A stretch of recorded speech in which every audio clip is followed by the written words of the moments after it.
2024년 국회에서 한중 동행을 국회 안에 사단법인으로 설립을 합니다. 국회 안에 왜 그게 필요합니까? 국회 안에 사단법인인데 한중 동행을 한다고요? 이게 의심스럽죠, 이게. 친중화는 뭐 거의 다 돼 있는 것 같아요. 거의 90% 이상.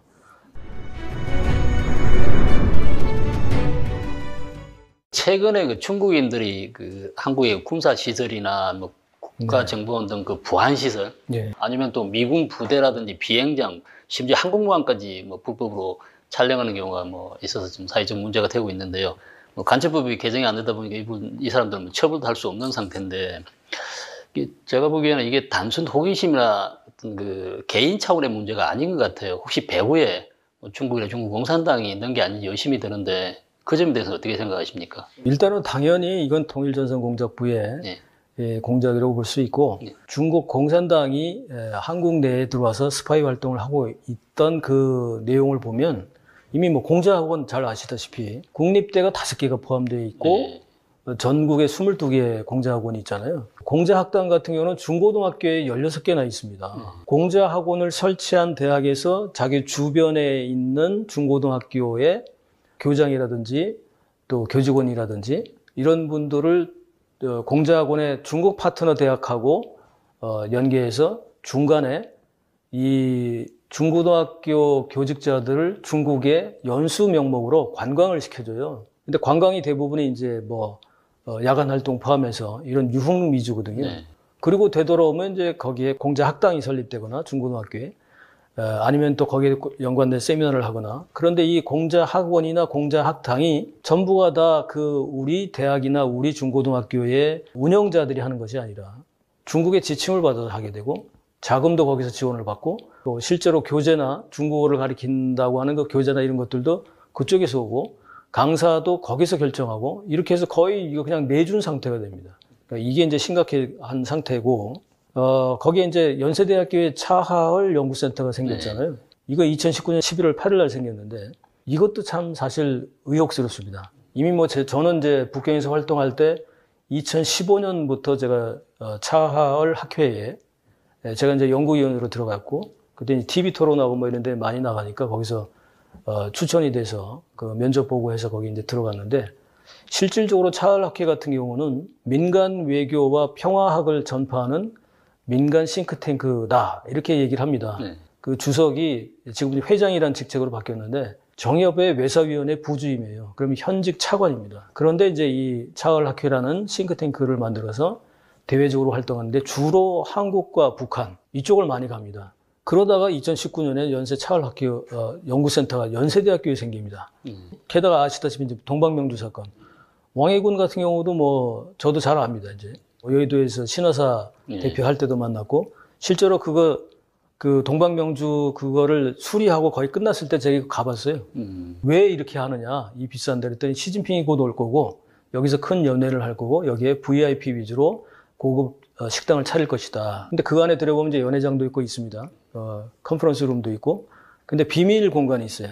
VIP만 있는. 그 안에 들어가 보면 뭐 한국에 있는 거의 대표적인 조직들이 그냥 간판으로 이게 크게 현판이 몇 개가 걸려 있어요. 이것도 제가 이제 작년 월간조선 9월호에 발표했었었고 거기다가 뭐 아시다시피 중국의 자본 투입을 통해서 M&A라든지 뭐 합작 투자라든지 한국에 많이 들어와 있어요. 이러면서 인력 탈취를 통한 기술 유출 사례가 급증하고 있는 상태가 지금 이전까지 상황이었고 최근에 드러나는 거 지금 이 군사 시설을 미군이든 한국이든 뭐 가리지 않고 하는 이걸 보면 이게 완전히 그 간첩법을 개정을 안 하다 보니까 안보가 많이 뚫려 있습니다. 그런데 제가 볼 때 한 3가지 의도가 있는 것 같아요.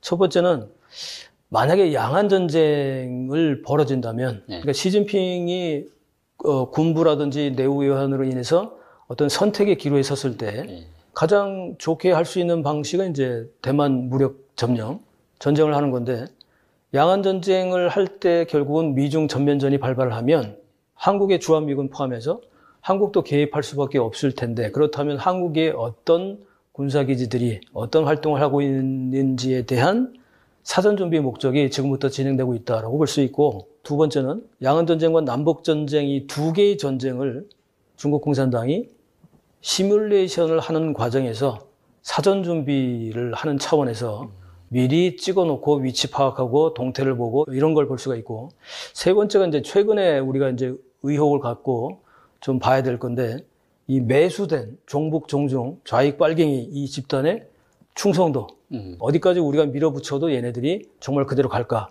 뭐 선관위에 뭐 중국 사람들이 들어간다거나 뭐 등등, 경찰에 중국인들이 들어간다거나 이런 것처럼 어디까지 과연 들어갈 수 있을까? 이거에 대한 소위 말하면 테스트 차원도 있을 것 같아요. 네, 그렇군요. 개인적인 생각입니다. 네. 중국은 한국을 어떤 식으로 해서 친중화를 하고 있고 어떤 특정 부분을 집중적으로 관리를 하고 있는 뭐 부서라든지 사람이든지 이런 건 어떻습니까? 일단 방금 말씀드린 통일전선전략부, 통전부에서 이 부분을 한다고 볼 수 있고, 중공이 이제 단계별 그 포섭 전략을 보면 3단계로 좀 나눠볼 수 있을 것 같아요. 1단계 포섭은 활동의 거점을 확보하는 거. 이건 뭐 우리나라도 뭐 거의 할 것 같아요. 모든 외교에서는 기본이니까. 그래서 여야 정치인이라든지 뭐 좌우 가릴 것 없이 언론인, 학자, 전문가 이런 사람들을 우호적인 걸로 뭐 이렇게 하는 건 이건 뭐 기본적으로 어디나 다 하는 거니까 그렇게 해서 서로 이제 정보 교환도 하고 뭐 이렇게 하는 거죠. 근데 여기에서 벗어나서 이제 지금 저희는 이제 2단계 말기라고 볼 수 있는데 2단계는 이 중점 조직의 말뚝박기, 활동 거점 확보하기가 이미 끝났기 때문에 그래서 중점 조직에 대한 말뚝박기에 들어갔다. 이를테면 좌익 시민단체, 그다음에 지방자치단체, 법조계, 경찰 치안조직, 국회 조직까지도. 국회 조직 같은 경우는 국회 입법조사처에 박상철 차장, 이게 차관이거든요. 근데 2023년 12월 달 북경을 방문합니다. 차을 학교를 방문해요. 그래서 한방민과 면담을 하게 되는데, 그리고 나서 그 다음에 2024년 바로 다음 해인 8월 22일 날 국회에서 한중 동행을 국회 안에 사단 범위로 설립을 합니다.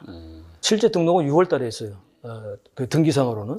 그리고 8월 22일 날 발표를 하게 되는데, 여기에는 뭐 공동의장으로 한국에는 나라섬에 이제 안승우 대표가 나오고, 중국은 차은학계 한방민이가 회장이 공동의장입니다. 둘 다.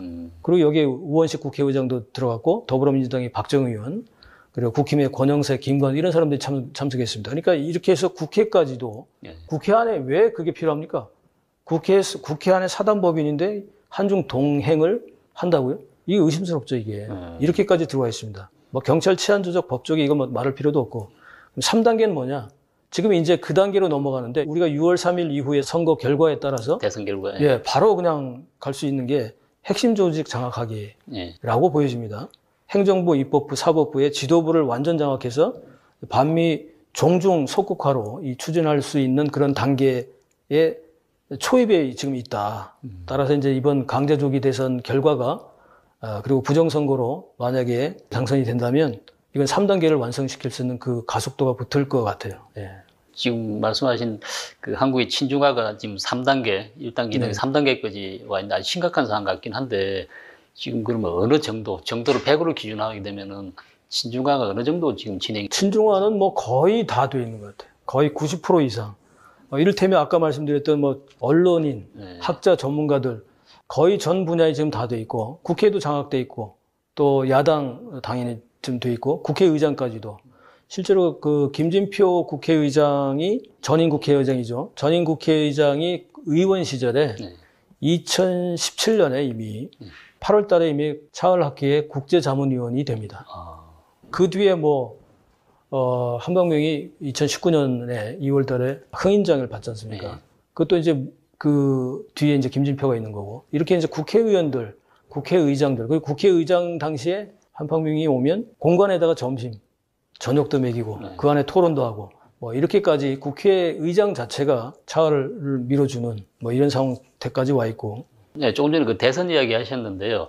혹시 이제 중국이 앞으로 한국 대선에 개입하려는 뭐 정황 같은 게 뭐 포착된 게 있습니까? 이전의 대선에는 그런 게 안 나타났다고 볼 수도 있겠어요.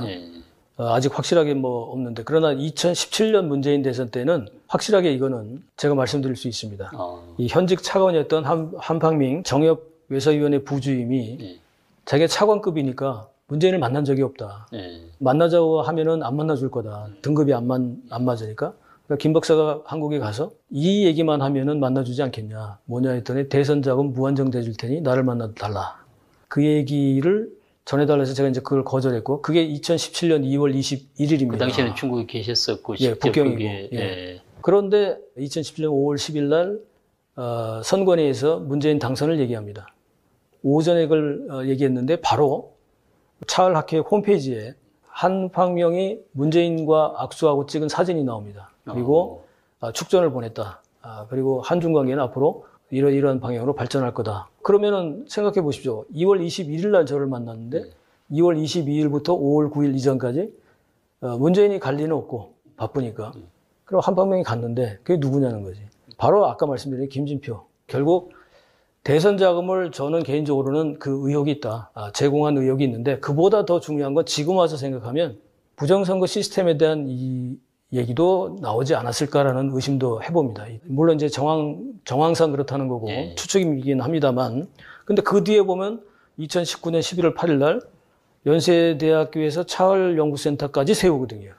그러니까 이 일련의 사건들이 김진표와 한팡민과 문재인 사이에 뭔가 커넥션이 있지 않고 이루어질 수 없는 일이고 문재인 시대에 계속해서 중국인과 중국 국적을 가진 조선족이나 이런 데 우대 혜택이 20개가 넘습니다. 그러니까 이런 정책들이 과연 왜 이렇게 불종 외교라고 표현할 정도로 나왔느냐. 이게 이제 과거의 얘기고 이번에도 한국을 그 소국화하기 위한 중국 공산당의 입장에서 보면 지금까지 엄청난 로비 자금을 투자를 했을 거예요. 저희들 학자들 포함해서. 그리고 거기에 약점을 잡았고 그러니까 이건 뭐 여야 할 것 없이 정치인들, 언론인들, 경제인들 포함해서 학자들, 전문가들. 그러니까 이번이 아마 마지막 한국을 속국화시킬 수 있는 기회라고 얘네들은 생각할 수도 있겠습니다. 왜냐하면 저희가 이미 그걸 알고 있기 때문에 부정선거 아웃과 CCP 아웃을 같이 외치고 있기 때문에 한국도 그렇다면 자유민주 체제 수호 전쟁의 마지막 기회가 되지 않겠느냐 이런 생각까지 해봅니다. 예. 중국과의 관계에 있어서 어떤 식으로 대처를 해야만이 우리가 제대로 된 어떤 그 국가적 위기를 돌파할 수 있을지 그 부분에 대해서 좀 말씀을 좀 해주십시오. 지금 저는 이제 한중 관계가 3.0 시대에 들어와 있다 이렇게 이제 표현을 하는데요. 모든 면에서 관념적인 걸 포함해서 모든 면에서 리셋이 필요한 시기다. 그럼 이제 한중 관계 역사를 보면 냉전 시대에 이걸 이제 1.0 시대로 보면 이건 완전히 적대적 대립 관계죠. 그러니까 건국 이후부터 수교 이전까지 92년 8월 23일까지. 그럼 이제 탈냉전 시대에 이제 2.0 시대 그래서 협력적 경쟁 관계였거든요. 우리가 사드 갈등이 생기기 이전까지로도 볼 수 있고 아니면은 윤석열 정부 들어서기 이전까지 문재인 정부 말기까지를 우리가 탈냉전 2.0 시대 이 협력적 경쟁 관계로 볼 수 있는데 지금은 이제 신냉전 3.0 시대다 해서 적대적 경쟁 관계다 이렇게 표현을 할 수가 있겠는데 특히 보면 이제 윤석열 정부 이후부터 보는 게 거의 타당할 것 같아요. 외교 정책이 완전히 바뀌었기 때문에 그래서 이런 상태라면 우리가 앞으로 한중 관계에 있어서는 신냉전 3.0 시대에 맞는 새로운 관계로 리셋하고 재정립해야 된다. 정의부터 다시 가야 된다. 과연 우리가 어떤 관계냐? 이전에는 뭐 적대적 대립 그리고 이제 협력적 경쟁. 근데 지금은 적대적 경쟁이란 말이죠. 그러니까 협력할 분야가 과연 어느 분야냐. 경쟁할 분야는 그대로 인정하고 그리고 우리가 지켜야 될 부분은 지켜야 되고 이 세 가지인데요. 일단은 이제 정치적 전제 조건을 먼저 보면 우리가 투 트랙으로 가야 돼. 투 트랙 이분법을 가지고 전략적인 사고가 필요한데 뭐냐면 중공과 중국을 분리시키는 이 투 트랙 관념을 가져야 된다. 중공은 이 집권당에 불과하잖아요. 하나의 정당에 불과합니다. 뭐 자기들이 얘기하면 정협에 보면 뭐 14개 정당이 있습니다. 그래서 이제 이런 중공의 독재 체제와 중국 사회의 인민들을 분리하듯이 중공과 중국을 분리하는 그런 개념이 필요하고 그리고 이 중공의 허위 선전선동이나 이런 것들이 우리가 좀 더 명확한 인식을 좀 할 필요가 있고 그리고 이런 것에 대한 중국 인민들의 체제 불만 그다음에 실물 경제가 어떻게 과연 나오는지 그래서 이런 그 정치적 측면에서는 투 트랙으로 우리가 접근해서 제대로 분석을 해야 된다.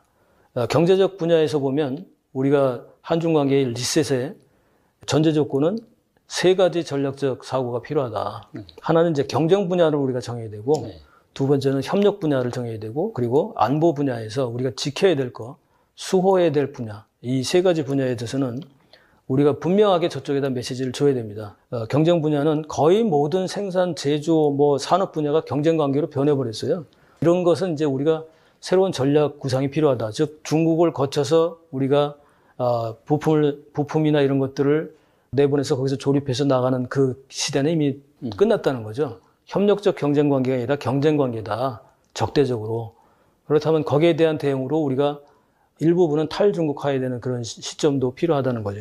협력 분야는 이제 주로 비전통 안보 분야라고 볼 수 있습니다. 이를테면 이제 기후라든지 전염병, 생태 환경, 탄소 중립 등등 이런 쪽에는 그런 분야에 또 기업과 연관된 경제 수익도 나오는 그런 분야도 있거든요. 이거는 같이 갈 필요도 있고 이거는 미국의 눈치 볼 필요도 없고 미국도 이건 허용할 수밖에 없는. 그래서 이런 협력 분야에서 경제 문제까지도 우리가 해결할 수 있다. 안보 분야는 당연히 저들이 얘기하는 대로 세 가지 원칙을 계속 우리도 레토릭으로 반복하면 됩니다. 내정불간섭, 평화공존, 호혜평등.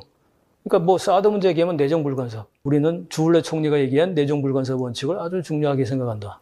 너희들의 말에 동의한다. 그리고 그냥 그 얘기만 하는 거죠. 사드에 대한 답을 하지 않고. 그래서 양보 없는 아주 결연한 우리의 국방안보 수호 의지와 이런 것들을 항상 당당하게 지금부터는 표현할 필요가 있다. 그래서 한중 관계 3대 리셋을 할 수 있는 그 기조를 보면 우리는 중국을 바라볼 때 전략적 용중론으로 가야 된다.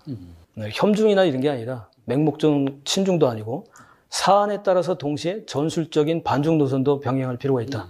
왜냐하면 그 협상의 탄력을 우리가 확보하기 위해서. 두 번째는 이제 경제 의존에 대한 탈중국화를 가속시켜야 된다. 그래서 차이나 플러스 2 해서 동남아나 인도 등등 이 경제 전략을 더 강화시키고 시장 다변화, 생산기지, 제조기지 다변화 이게 필요하다. 차이나를 다 버리자는 건 아닙니다. 단계별로 이제 그런 거고.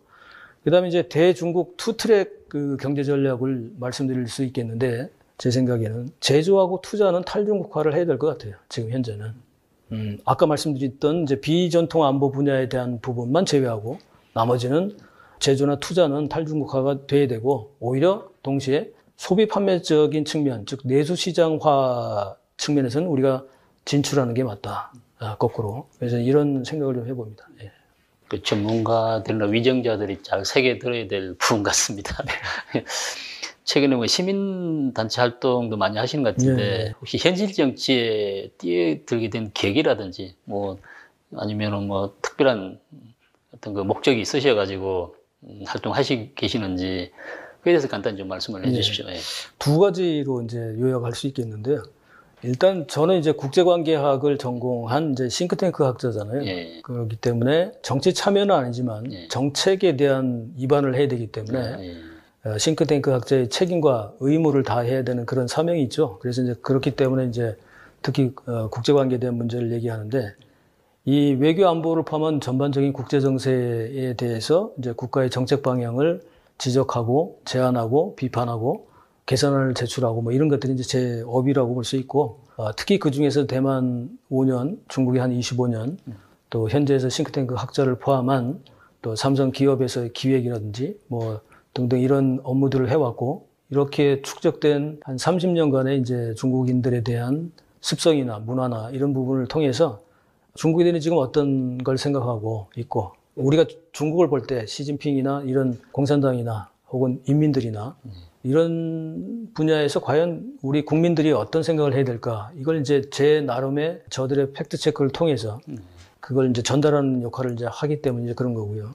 그리고 두 번째는 이제 정치적 목적이 분명히 있습니다. 뭐냐면 윤석열 123 계엄령 이후에 한국에서 드러난 중공의 통정 공작이 너무 이게 심각해요.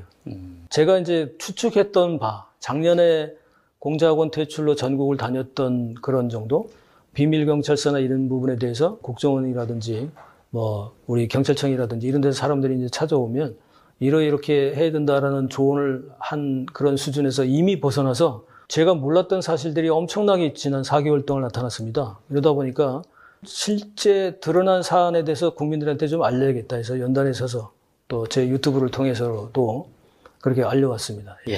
한 가지 더 질문 드리자면은, 현재 요즘 들어서 그 정치나 국내외 정세에 관심을 갖게 된 젊은이들이 많이 늘어난 것 같습니다. 예. 선배 세대로서 이들 후배 세대들한테 꼭 해주고 싶은 말 한 세 가지 정도로 압축해서 말씀을 해주십시오. 첫 번째는 이제 우물한 개구리 시각을 우리가 좀 버릴 필요가 있다. 이 말씀 드리고 싶습니다. 뭐냐면 우리가 한반도적 시각에서 벗어나서 적어도 아태적 시각에서 국제관계를 좀 봐야 한다. 그리고 102030 청년들이 한반도 통일 이후에 국가대전략을 지금부터 준비해야 된다. 그러려면 우물한 개구리에서 그 시각에서 벗어나야 된다. 시각을 좀 넓혀라 이 말씀을 드리고 싶고, 두 번째는 대한민국이 과연 뭔지 정체성에 대해 우리가 좀 알아야 되는데, 대한민국의 3대 기본 원칙과 3대 안보 강화 원칙을 우리가 분명히 인식하고 중시해야 된다.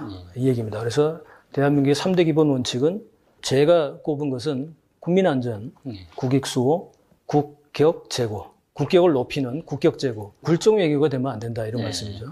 이래야 우리 협상력이 높아지고 국민의 자존감도 높아지고 우리가 선진국 대회에 들어갔다는 이런 것들도 저희가 이제 인식할 수 있기 때문에 3대 안보 강화 이 부분은 분명히 우리가 약속을 하고 가야 됩니다. 하나는 자주국방 강화 기본이죠. 한미동맹 강화 버릴 수 없는 겁니다. 남들이 부러워하니까 여기에 미국과의 협상에서의 레버리지도 높일 수 있도록 일종의 레토릭으로 내놓을 수도 있는 건데, 다자동맹 강화. 이 다자동맹 강화도 우리가 집어넣어서 미국에 종속되어 있다고 하는 그런 얘기도 우리가 벗어날 수 있고, 그래서 결국 자주 국방 강화, 한미동맹 강화, 다자동맹 강화 이거고, 세 번째로는 대한민국이 포함된 5강 외교를 인식하자. G5 목표의 대한민국이 미, 일, 중, 러와 함께 5강이다라는 자존감을 좀 가질 필요가 있을 것 같아요.